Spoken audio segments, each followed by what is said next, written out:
গরমের জন্য উপযুক্ত আমঝোল আমাদের একদম তৈরি হয়ে গিয়েছে। Good morning everyone, welcome back to our channel cooking and ট্রাভেলিংয়ের পক্ষ থেকে আপনাদের সকলকে জানাই অসংখ্য ধন্যবাদ। আবারও চলে এসেছি নতুন একটা রেসিপির সাথে।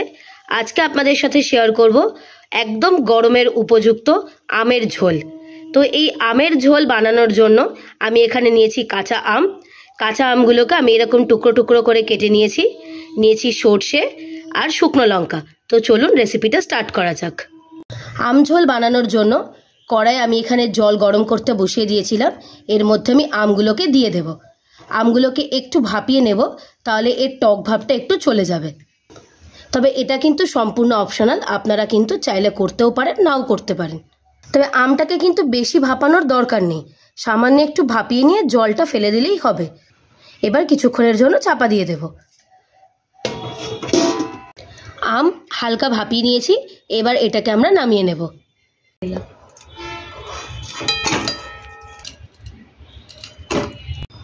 আমের ঝোল বানানোর জন্য কড়াইয়ে দিয়েছি সামান্য একটু সর্ষের তেল। তেল কিন্তু বেশি ব্যবহার করবেন না। এবার ফোড়নে দেব সর্ষে ফোড়ন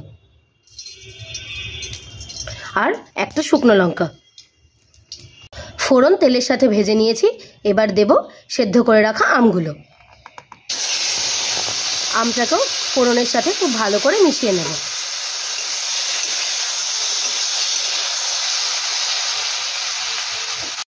দেব পরিমাণ মতো হলুদ, স্বাদ অনুযায়ী লবণ হলুদের সাথে সেদ্ধ আমটাকে আবার একটু ভালো করে মিশিয়ে নেব। এবার দেব স্বাদ অনুযায়ী চিনি।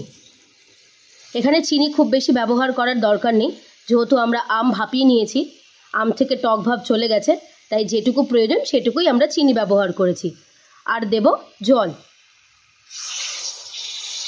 জলটা এখানে একটু বেশি ব্যবহার করব, যেহেতু আমরা ঝোল বানাচ্ছি।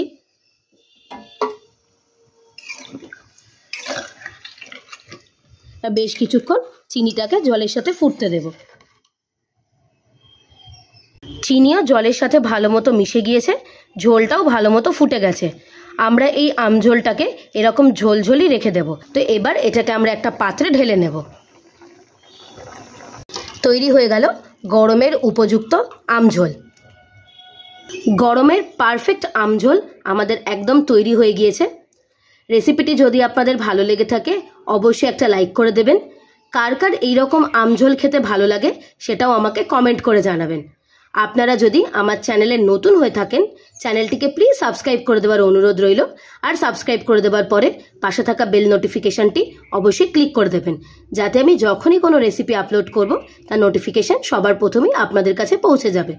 রেসিপিটি যদি আপনারা ফেসবুক থেকে দেখেন তাহলে পেজটিকে ফলো করে দেওয়ার অনুরোধ রইল। ভালো থাকবেন, সুস্থ থাকবেন। দেখা হবে আবারও কোনো অন্য রেসিপির সাথে।